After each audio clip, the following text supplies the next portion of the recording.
All right. So I'm going to give you a little bit of epidemiology. I'm going to contrast what's happening in the US overall with what's happening in San Francisco.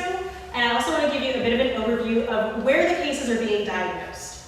What I want to start out with is chlamydia. The CDC has a lot of figures that talk about chlamydia rates in United States females. And the reason they're doing this is they're going to see that the age groups that are most likely to be infected with chlamydia are, guess what, 15 to 19 and 20 to 24. Once again, apologizing to young women everywhere. I said you're getting the really short end of the stick in terms of the STD stuff. These are really where the cases are. So this is where the Department of Public Health is getting their figure about screening for ages 25 and under, and not so much anyone older.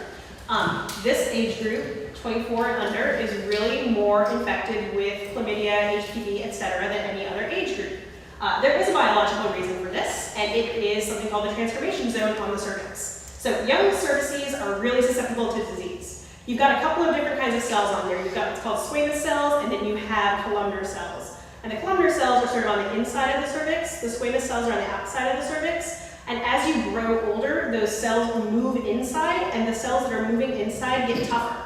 Those cells are less likely to get infected, so they're more resistant to disease. But when you're in your teens and 20s, you have a very soft, susceptible cervix with delicious cells that bacteria and viruses like to reside in.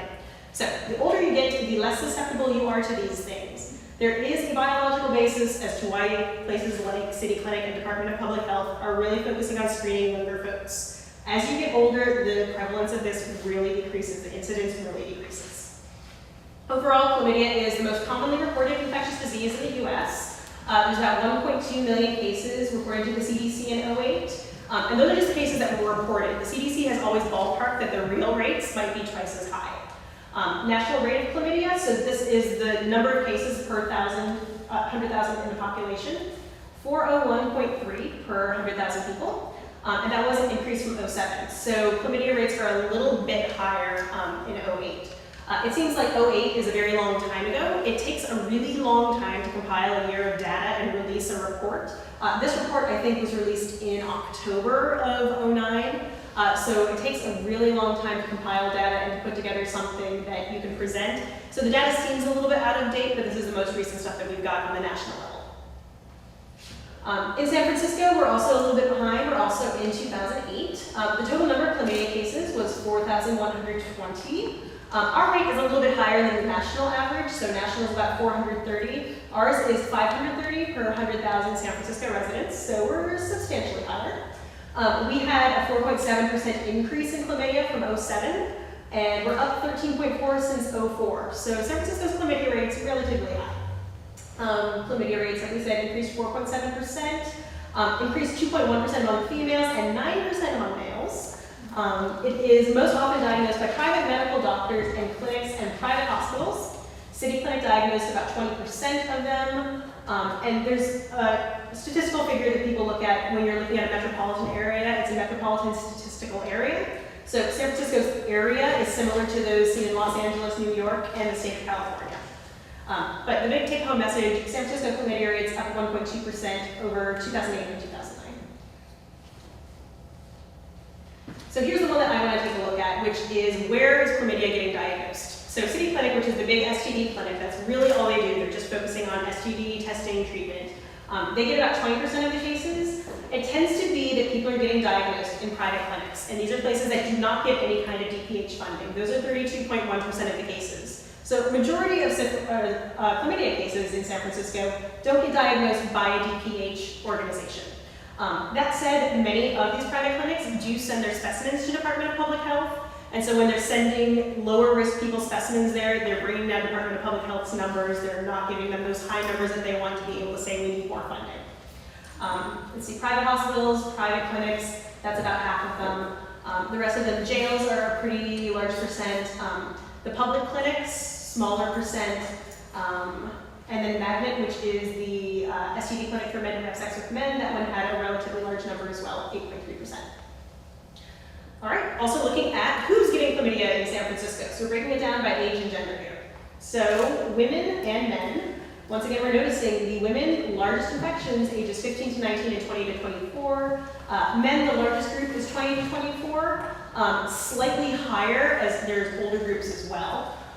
So what this kind of insinuates is either this very small number of 15 to 19-year-old guys is having sex with a lot of the 15 to 19-year-old girls, or more likely some of the 15 to 19-year-old cases are coming from some of the older age groups here, but still it's definitely more, there's a larger number of females who are diagnosed than the males in those young age groups.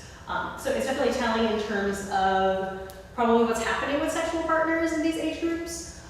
So it's something to keep in mind. And chlamydia rates do stay a little bit higher for men throughout the lifetime and definitely taper off toward the 50s and 60s, but they remain a little bit higher, whereas the female cases really taper off drastically after the 20s. Another thing we like to look at is where on the body are you getting chlamydia? So probably the biggest one is going to be urethral or urine, and these are going to count vaginal cases because those are usually done with urine tests, although they're moving more to vaginal swabs. Rectal cases, there's a fair amount of rectal chlamydia.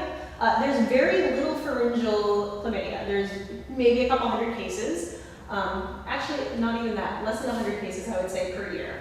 One of the reasons for this is chlamydia just doesn't stick in your throat as well. You just don't have the right kind of receptor action between the bacterium and your throat to get it to really want to colonize it. It will happen every once in a while. You'll see in a few more slides, gonorrhea is a lot better living in your throat, but chlamydia doesn't love the throat so much. All right, gonorrhea. Once again, we're going to look at cases in females in 2008. Once again, 15 to 19, 20 to 24, really the majority of the cases can once again be blamed on the transformation zone on the cervix. When you're younger, you're more susceptible.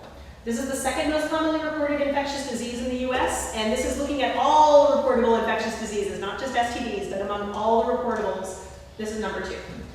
There was an increase in the entire United States between 07 and 08, 5.4% decrease. And you'll actually find pretty similar rates among females and males on the US level. In San Francisco, we had about 2,000 cases of gonorrhea in 2008. Our rate is 258.6 per 100,000 residents, so about half that of chlamydia. There was really no change in gonorrhea rate from 07 to 08. Between 08 and 09, it was a decrease of 9.8%. So we definitely had a significant decrease after a couple of years of no change.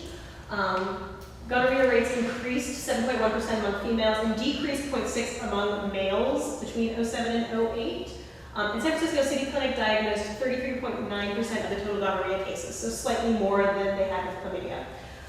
We definitely have higher gonorrhea rates than a lot of the other major metropolitan areas. So once again, San Francisco, who was diagnosing it, City Clinic did get the majority of the gonorrhea cases. Private clinics got slightly less. Magnet, once again, clinic for men who have sex with men, got a significant number of cases. This is telling us kind of overall that probably men who have sex with men account for more of the gonorrhea cases than the rest of the population. And this is taking a look at where San Francisco is compared to other cities. So the US overall, all of California, New York City, Los Angeles, and then San Francisco, we're pretty high up there. We definitely have a higher rate than all these other areas. All right, so we're gonna look at age and gender.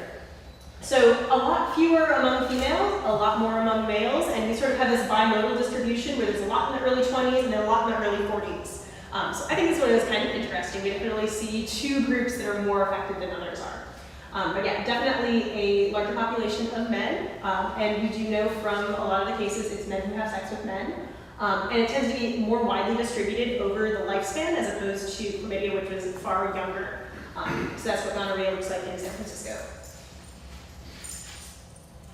And then we'll do site of infection for this one. So the urethral one, which includes vaginal, a fair more number of rectal cases and a lot more pharyngeal cases. So gonorrhea can stick in your throat a lot better. It's got a structure called fimbriae, so these are sort of like little fingers. They can attach to the cells in your throat a little bit better and can colonize there better. So that is a more common thing to get.